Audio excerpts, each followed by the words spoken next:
What's up, everybody? I am Automatic Jack, and we are bringing you today the third portion of the Salamanders campaign, featuring Vulcan himself with his scary red eyes and his big old hammer.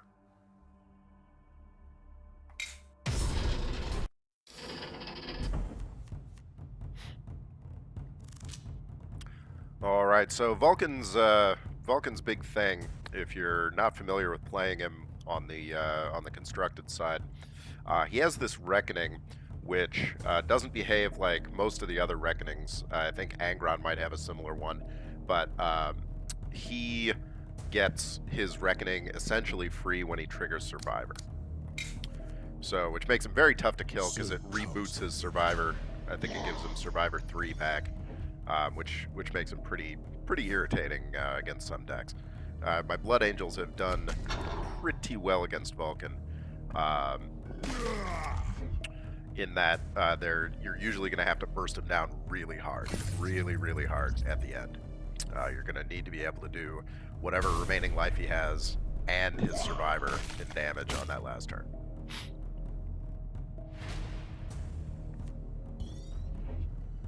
I think the teaching here is probably our best bet. We're gonna get that back and give ourselves a teaching.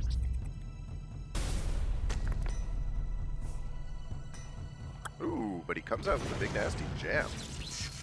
Alright.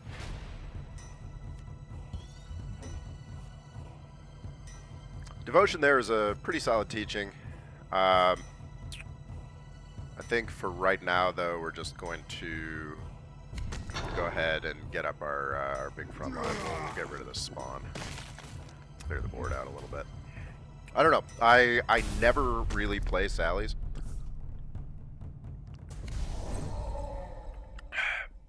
So this may be tricky.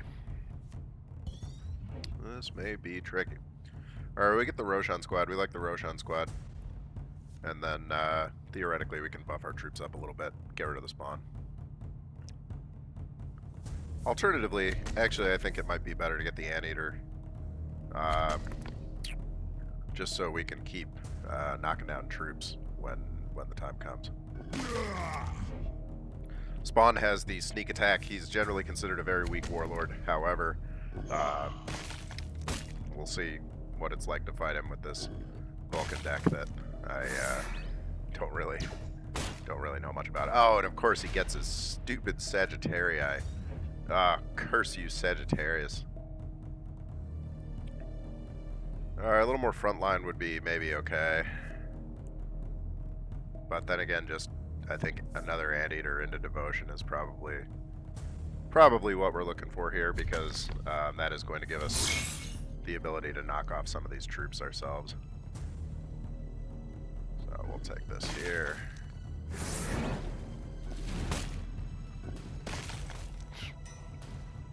Knock that down a little bit.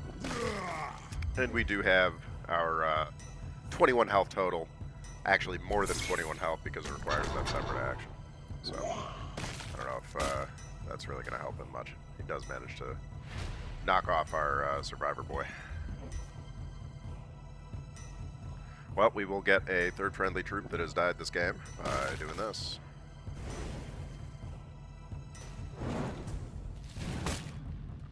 Take out the bunker. Go ahead and knock that down, and then we will death fire.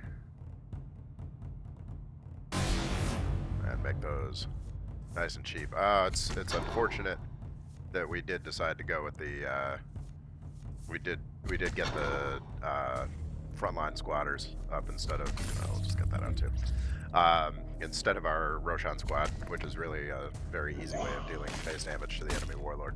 His sneak attack does make him a little more resilient than he would otherwise be. I think if Chaos Spawn had 30 health, he would be a pretty competitive troop, or a pretty competitive warlord, or at least would have the potential to be competitive. With 25 health, he is just too weak. He is just simply too weak. Well, we might as well get our squad back, although that was probably dumb. We could have... Yeah, in fact, I'm just being foolish here. We're just going to Ash and Bones this to get it off the board.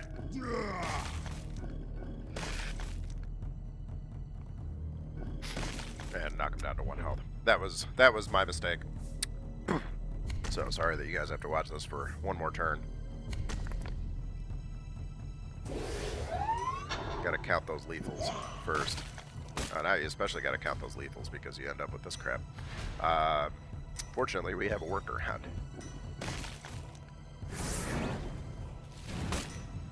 Alright, good night, Chaos Spawn.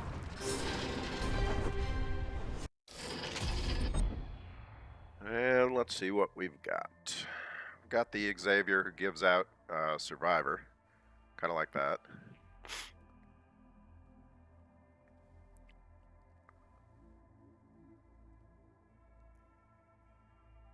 Honestly, don't hate this because of the draw. And I don't know what kind of troops we are going to be facing here. If they're frequently going to have a lot. We have a lot of low-cost troops, so it's kind of unlikely that we're going to find ourselves in a position where we have, say, 2 troops on the board at 6 energy, and he has 3 troops on the board. I feel like that is not super likely. I do love Chaplain Xavier, but I think we're gonna try for the Ancient Raklar.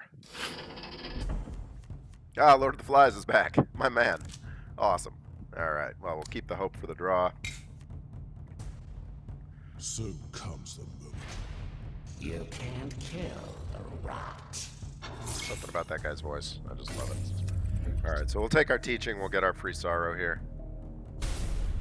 Little survivor and card draw is never bad. His ability doesn't do as much for him because he is not actually damaged, so he cannot heal himself. Question here, should we draw for cheap troops, or should we start on chipping away at his face?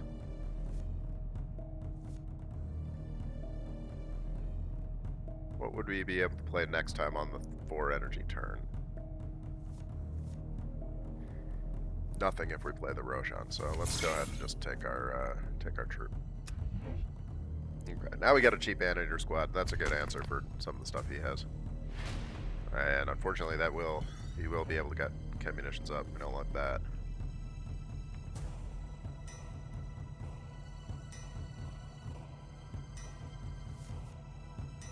I think the Epistolary is the good answer here. Yeah, I think we like that. And we're not going to bother just picking him on the face, because he will heal.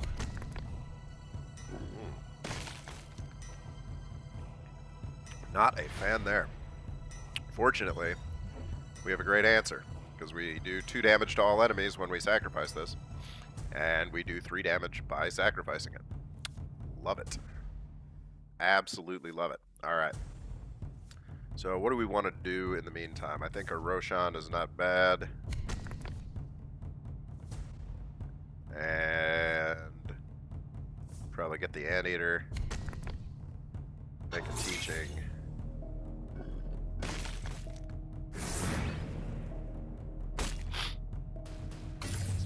Get rid of his Khazrak before it can get huge. Khazrak is a frightening card. There are decks where Khazrak is just absolutely brutal.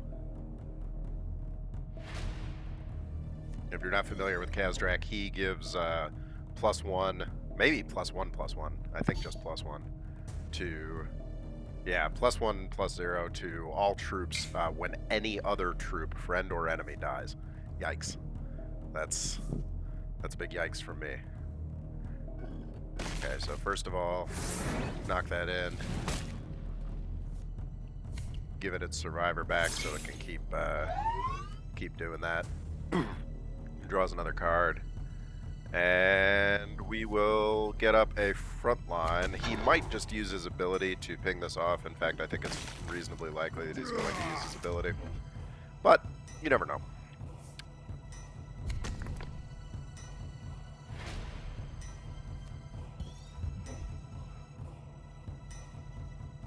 He elects not to. Okay, so we have an easy way to kill this. We can just sacrifice this guy right on in. Good enough. Goodbye, Plague Marine. And And I think we're going to look at getting... Yeah, we might as well stun him to stop him from using his power and healing up. We'll put out this big 5, will we? Maybe another Anteater just in case he puts something big down. We'll put out our big 5. Start knocking in damage. Yeah, we don't have to worry. All right, and that should be that, barring any gigantic heals or reversals. Grelgor's not going to do it. Grelgor is insufficient.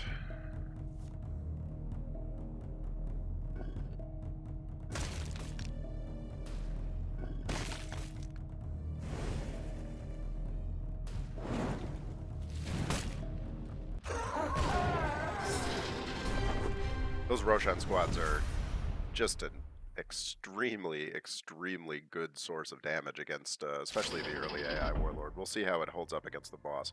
I'm curious to see who the boss is going to be here.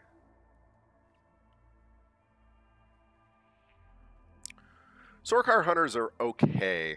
2-1 Survivor 1 for 1. Nah, okay. But, yeah. Crumbling Battleground, again, kind of, We do like the ability to potentially do damage to our units, trigger survivors, or trigger sacrifices. But I think we like the direct triggering of sacrifice, and this time we'll take the Nocturne Board. Maybe it'll do something for me. It is nice to be able to give survivor back, even if it's just once. Hey, it's Corvax again. What's up, Corpse? I have a sneaking suspicion Corvax might be the boss. I hope he's not. Corvax is dangerous. Alright, so we don't need our Nocturne Born or Benevolence. We need some cheap troops. We don't get them. So comes the moment. This reality makes me hungry. Let's go for the teaching.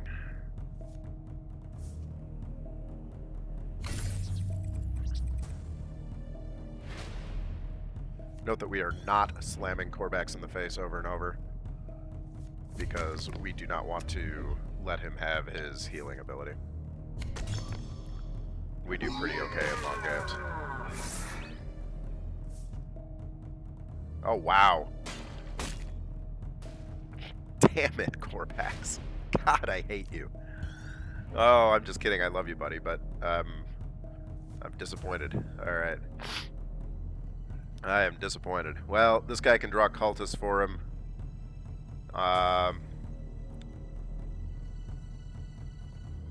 Ye gods. Don't really love our options here. I guess we'll just get rid of that and get a teaching, but I don't love it. Do not love it.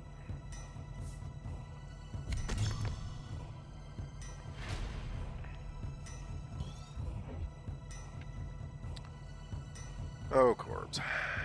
Why do you torment me?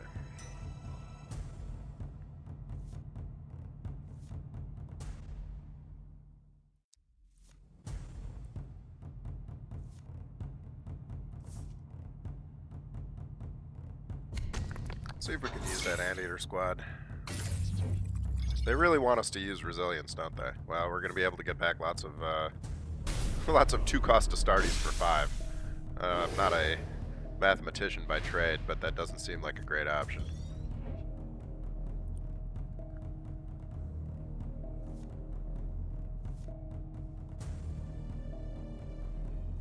If we put this out, he's just going to kill it immediately.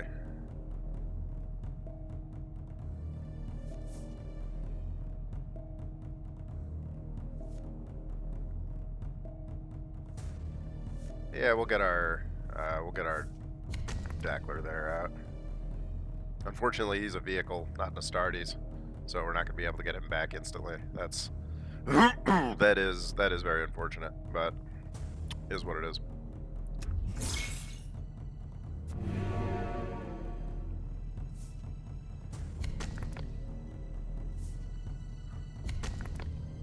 Good God, and the Beast of Pythos.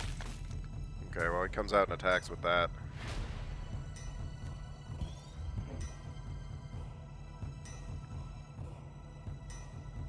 4 damage to a random enemy. Yes, yes. Alright, well. We have enough to get a big fire drakes up with its survivor. We do not have an easy means of sacrificing our Anteater with the hope of killing the Beast of Pythos. That is unfortunate. We will take this out. We will take this out. We will swing the Dreadnought to the face. And it'll get a little survivor, and Corpse begins healing himself and generating cultists. Oh, good God! What is this? Wow, he has quite the deck. He's got his deceit.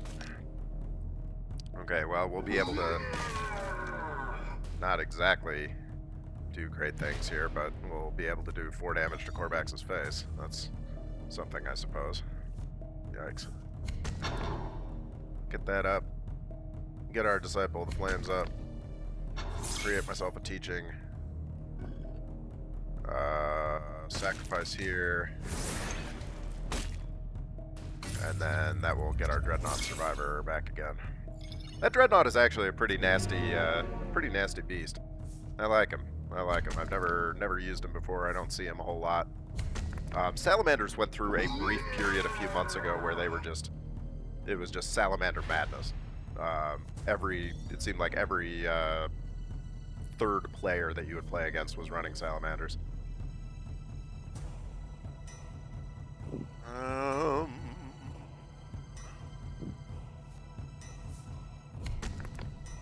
We're going to use the Sorrow on this.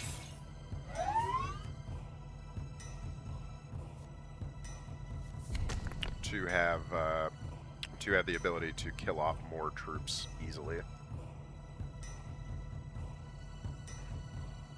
And actually we can just make it a little bit bigger with the old Sorrow there.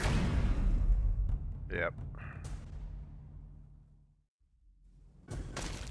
And we'll take that completely off. We don't want the Hell Cannon shooting at our boys. And we'll get ourselves another survivored up, or another frontline rather, with the sacrifice. This is what I'm talking about we're generally going to have big boards. Unlike the enemy, you know, again, we're in these late energy turns, so the card that, like, you can use survivor multiple times, I don't know about that. I don't know how I feel about that. So, let's see. We want to get rid of this, for sure.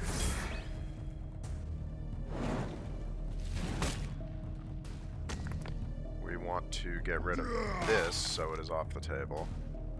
And then we want to sacrifice our Anteater squad to destroy the Fire Drakes completely. We'll use this to reboot survivors. Then we will Resilience and get Fire Drakes back on the board. And then we will Resilience again to get another Fire Drakes on the board. And then we will use our Dreadnought, actually heal him by triggering Survivor, back up to a 5/5. That looks pretty gnarly. Corbs is in trouble.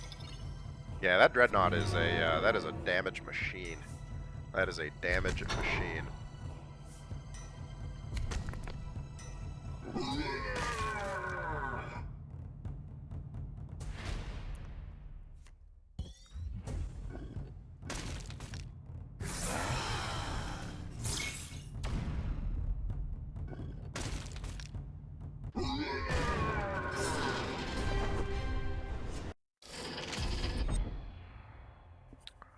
Warlord has Bloodthirst. Well, Warlord gains Survivor 2. I think going from a Survivor 2 to a Survivor 7 is not... or a Survivor 5 to a Survivor 7 is not worth our special power. Enemy troops cost 1 more, kind of like that. Bloodthirst seems okay, but we do not have any weapons for Vulcan right now. We're not hitting especially hard or destroying any troop attacked, although watch me now get that as soon as I don't choose Bloodthirst. So I'm going to go with enemy troops cost 1 more to try to just go with our strategy of slowing down the enemy.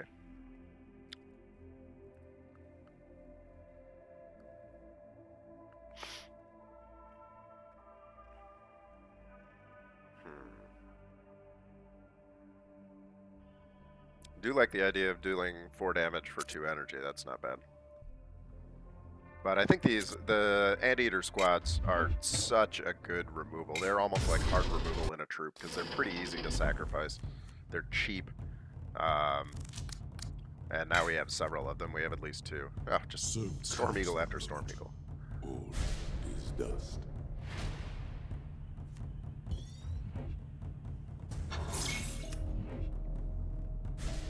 Start off with that Sorrow. Sorrow's pretty good.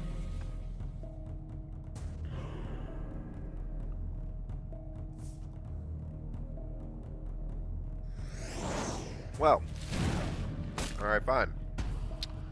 That's the kind of fight it's gonna be. That is a bold move right there.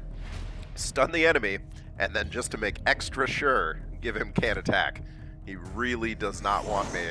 If I had a means of giving him can't attack as a retaliation, I would do so. Oh, AI. I like to play Settlers of Catan. It's one of my favorite games.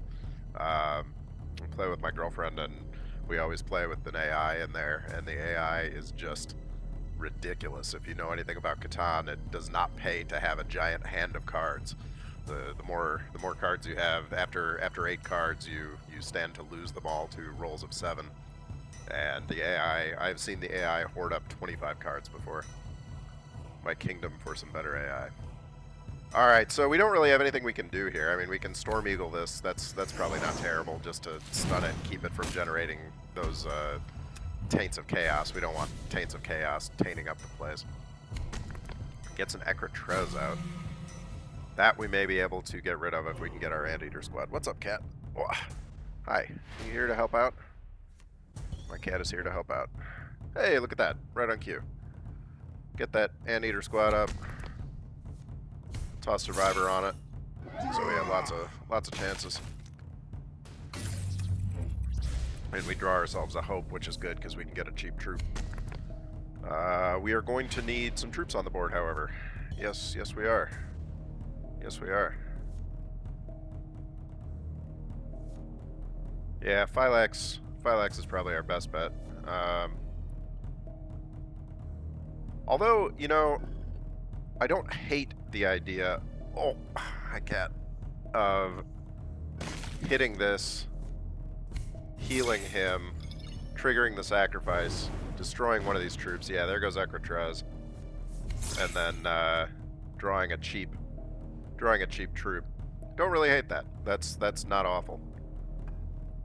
The question is, should we knock it in here? I think we should, because this guy's going to keep generating Psyker powers. And oh, hi, you're a really big cat. You're a really, really big cat. Are you helping me record? This cat is like 15.5 pounds. He's not even fat. He's just huge. He's just a huge, huge man. Okay, so this is this would be better if we could kill this. In fact, we're probably gonna have to hit it in the face once more. I wish I had one of those. I wish I had one of those stun.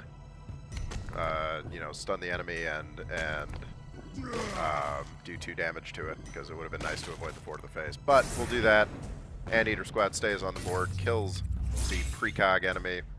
Survivor, Dreadnought. We're doing it. Resolution gains shield. Don't like that. Don't like that at all.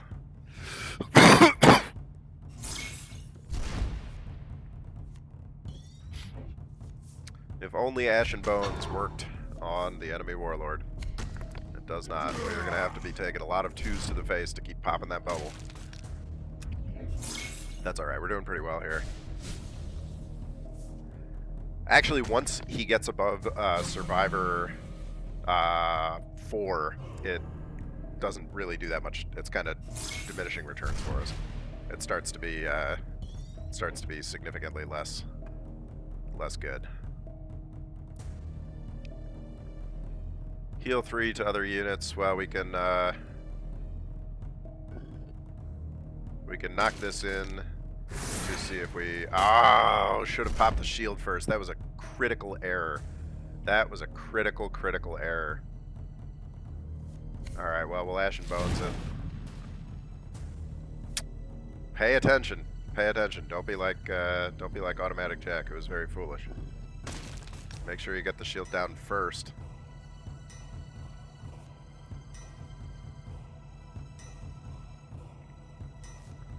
Maybe to get the Anteater back, but I think we got enough right now that we're not really worried about it. So we'll let the Dreadnought re-survivor itself. I can't. Oh my. Oh my. Oh my. Good God. Okay. Would have been really nice. Alright, so Vulcan can pop one of these. Get the Roshan up. That was actually the completely wrong one to pop, because we actually want this. Especially because if we can, yeah, we'll take that drop pod down. We wanted that 4/4, so we can trigger our.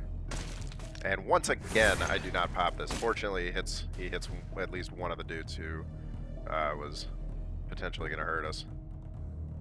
And do we have anything that needs healing? And he heals 3 to the Dreadnought. That's not great, but at least gets rid of that troop. And we'll get the fire drakes up. All right. Well, at least his shield doesn't do anything for him this time.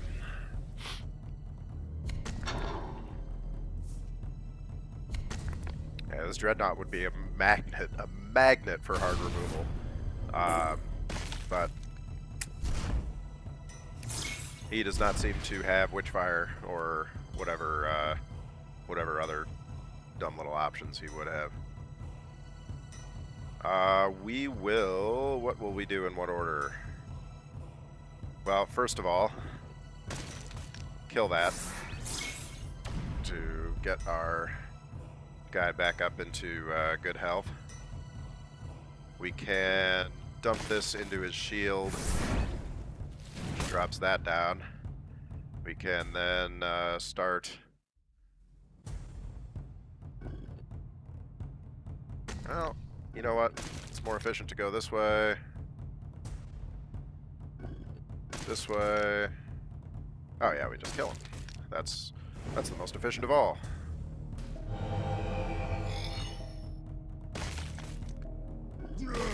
Alright. There we go. Amon dies. And we are up to our next round.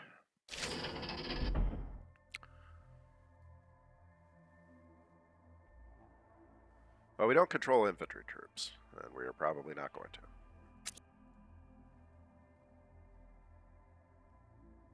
Frontline shield and +2 to a friendly troop. Kind of like that. Don't hate that.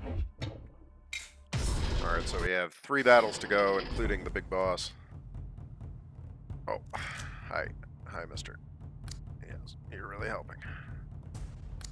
I think we'll actually stick with this and play it on curve. So comes the moment. Knowledge is power.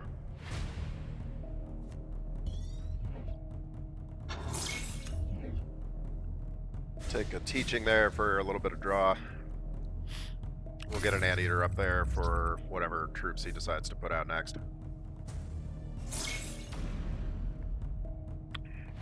This guy was smart enough not to stun me before using that. The question is, do we go straight into an Anteater, or do we hope for a cheap troop?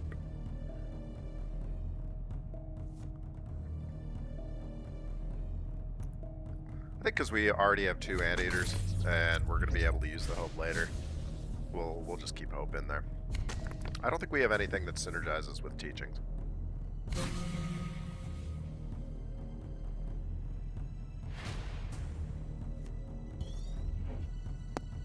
He uses his scrying in a kind of a strange manner. We will definitely get the big front line up. And we will just kill off this. This way, if he puts out anything with 3 attack, or multiple troops, oh, there's something with 3 attack. Oh, but he puts out a psychic barrier. I think this thing has a rally that creates a psychic barrier, yeah. Well, that doesn't really help us, does it? No, it doesn't. Okay, we're not going to bother with popping stupid psychic barriers. We could hope and new teaching this turn moderately easily. I think that'll... Oh, yeah, there we go. The 4-cost dread. Love it. Love it. And a resilience so we can get one of these guys back once they inevitably, gracelessly expire.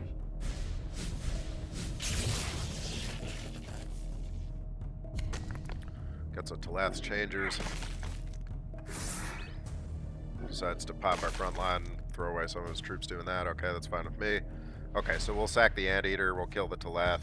These things are just, I mean, that is value incarnate. That is value incarnate. 3 energy kills a 3 energy card and a 4 energy card in one shot, and did a little bit of damage before that too. So I mean, that is pure value.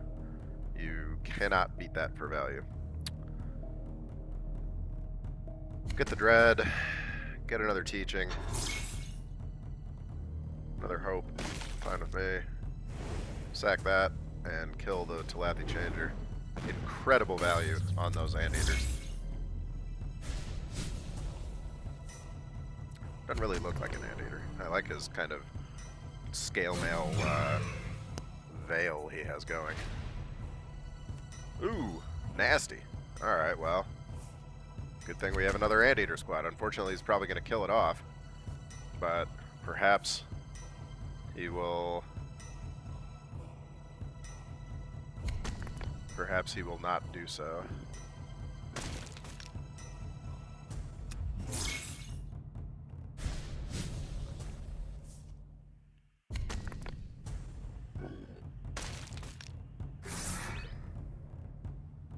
Interesting. A very bad choice. A very, very bad choice. He will get his Lesser Demon added to hand when we sack this, but once again, a 3 energy card sacking into a Reldred and a Cyrek. 10 energy worth of value, 2 cards for 1 3 energy card. Anteater Squad confirmed MVP. The best troop in our deck right now. That is incredible value. Has precog, doesn't matter. Has stealth, doesn't matter. Has shield, ward, doesn't matter. Anteater Squad to the rescue. In fact, I almost like him so much I want to get him back, but we will not do that right now. We'll get out of front line, and we'll hope ourselves... Oh, we'll hope ourselves a free Roshan squad. Not bad. And we'll start throwing in face damage because we're so far ahead. So the Dread is already at the point where his Survivor doesn't even matter anymore. He's just going to be... He gets the precog again. This guy has his ability to give precog to his troops, which is moderately brutal. That's pretty good, honestly. I think it's only for a turn, maybe. Let's see.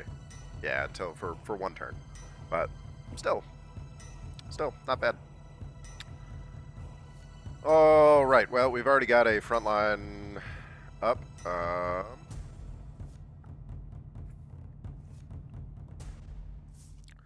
We're just gonna get more troops on the board. I think just making the board big is what we do here, because we have the ability to put out so much damage. In fact, that's game. Yep. All right. Well.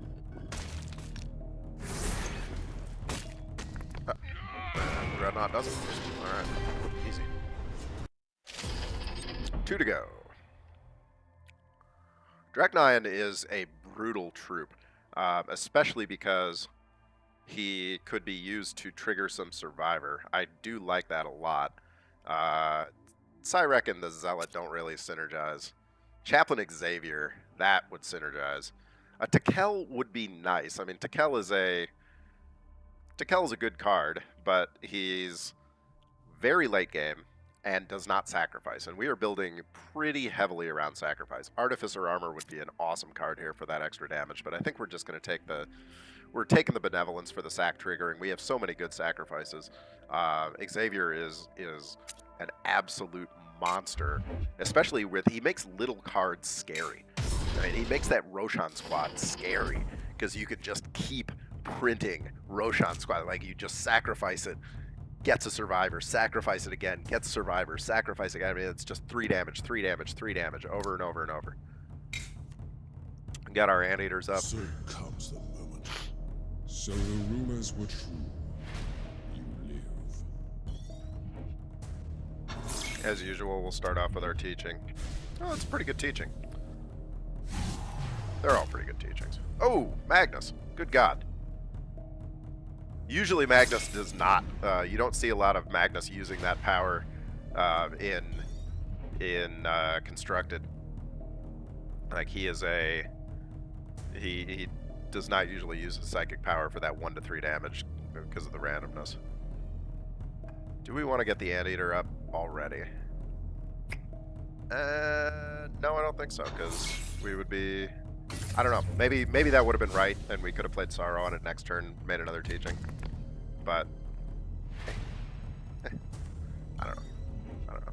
We can get the Anteater now. Actually, we could get the two Sorkar Hunters. I don't hate that. I think that's better than +1/+1 to the troops, unless you have a very wide board. So we'll go ahead and get those out. I mean, the double 2/1s with Survivor 1. Those are stickier than they might otherwise be. Good God, Magnus, stop it! It's not even fair. All right, so he manages to pop a Survivor bubble on one of those. It's fine with us. Doesn't really do anything. Okay, yeah, we definitely want the front line. We got to stop taking damage to the face. We're already 7 behind him, but we can do something about that by trading in a little Sorkar damage.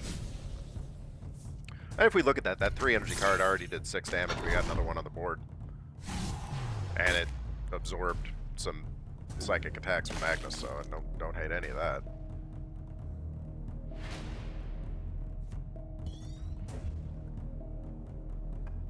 We could use Sorrow to Survivor up our boy there. In fact, I don't hate that. I think maybe Disciple of the Flames and Sorrow, and just maintain that front line is probably... That's probably a good way to go. Yeah, I don't dislike that at all.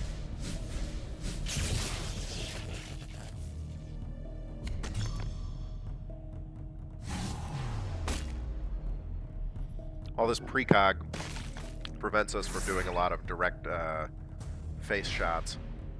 He stuns a random enemy, right? Yes, he does. Prevents us from doing a lot of direct face shooting, but the... And Survivor 1 to other troops. Alright, so we'll get the Anteater up.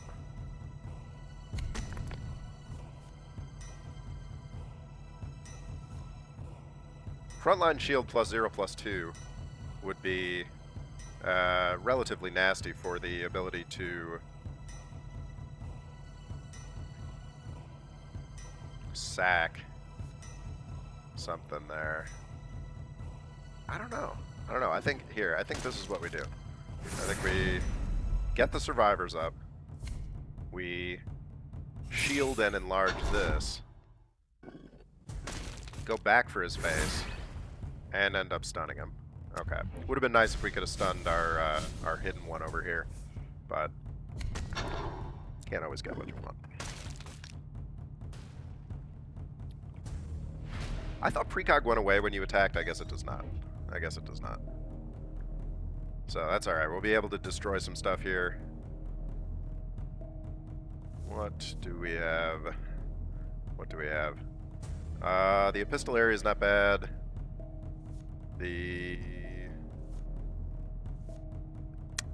Unfortunately, we don't have a good way to play anything else with it, so we'll just get the Dread up right now, and we'll go ahead and see what gets destroyed. Oh, that's not good. Alright.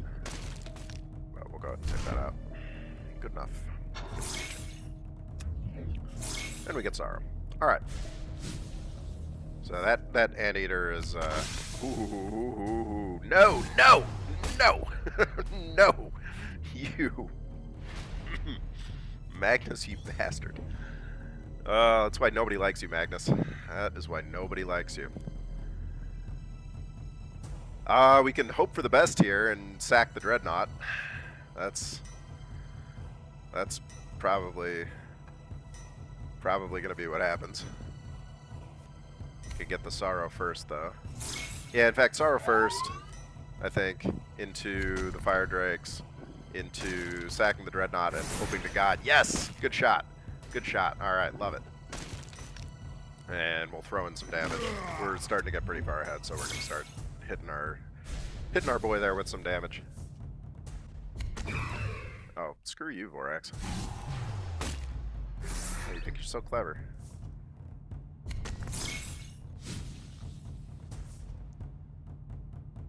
Ooh, he's going hard on the Dreadnought. Okay, he realizes the danger there. As much as the AI is capable of realizing things, he sees the danger. Okay, well, we're gonna get the Chaplain up. That is for sure. And we're going to get our biggest other available troop up next to the Chaplain. And then we are going to start tossing out survivors.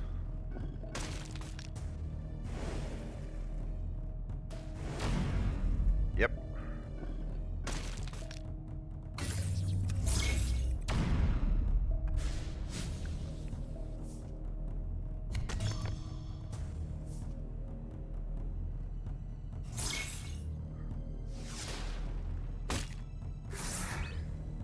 Interesting that he went in that direction.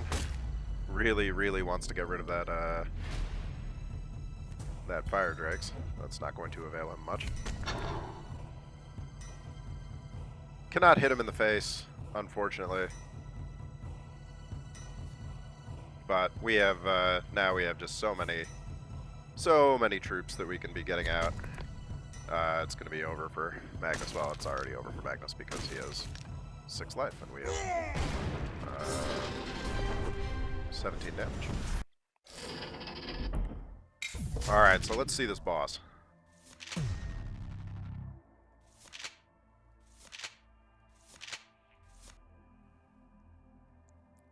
Alright, the Harem Squad. I don't really use Requiem. I use the... Well, that's not entirely true. You guys have seen the Blood Angels videos. Obviously use Angel's Tears. Angel's Tears is insanely dominant. Angel's Tears is extremely good. Okay, Big Magnus. Big Magnus is the threat. Scary Skull. So comes the moment. Psyker 3 gains shield and does lots of damage. For how much psychic energy? 3 psychic energy. I think we're going to need to burn him down. I think we don't want him to sit here and just be generating. Yeah, exactly. Yikes. This is gonna be tough. This is potentially a tough game. I think we gotta get the Anteater up, because theoretically you put some troops up. Man, what is with this? Alright. Oh, and he does not get us a... Oh god. Oh god. Okay. Don't love this.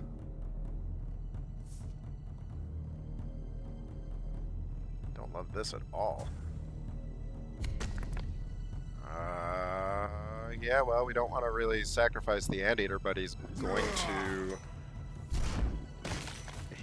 to use his power almost certainly anyway. This is a pretty sick card. Looks pretty awesome, man. 2 damage to all enemies. Well, we can sack that. We'll get our big front line up. Sack this. And pop the shield. I don't know, man. I don't know. It's gonna be tough.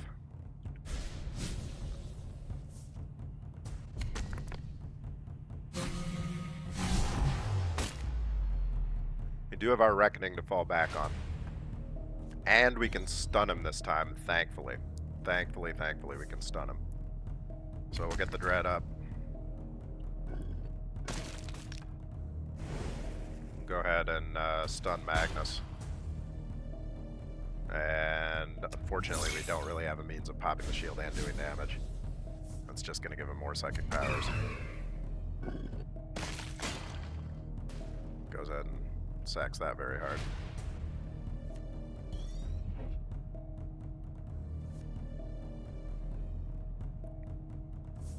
I think we get the Zytos back up for the front line to prevent him from just... Well, but he's gonna... Unfortunately, he's gonna hit this regardless with his power. So... Maybe we... Fire Drakes and hit him... Maybe we do not swing. Maybe we do not swing.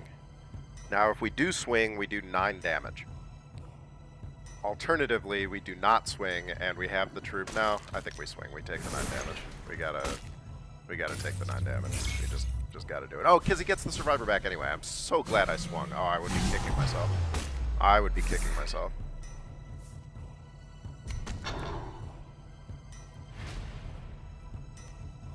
Alright, well, we can Storm Eagle here to drop the shield and stun. We can Fire Drakes this to kill it, get the Battle Honor, gets the Survivor right back onto it. We will Eusebius over here.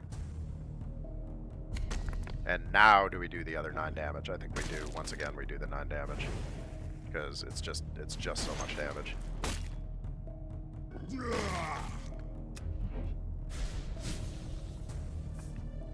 And he is fortunately stunned here, and has...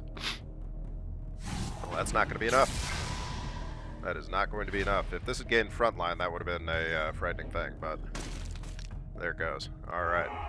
So there is part 3 of the Salamanders campaign. Thanks to Vulcan and all of his swarthy brethren for helping us out through fire and flame. And there is our pretty sweet card back. Like it. Alright, not bad at all. Not bad at all. Got some Nocturnian runes. Got some glorious gold. Sweet. Alright guys, I hope you enjoyed the video. I will be back with some ranked gameplay. Be back on the road to 3,000. See if we can do a little more damage with Sanguinius and start cranking our way up the ladder. If you have any feedback for me, I'd love to hear it in the comments. Leave me a like. I always love to see those. Thanks for watching. Have yourselves a great day.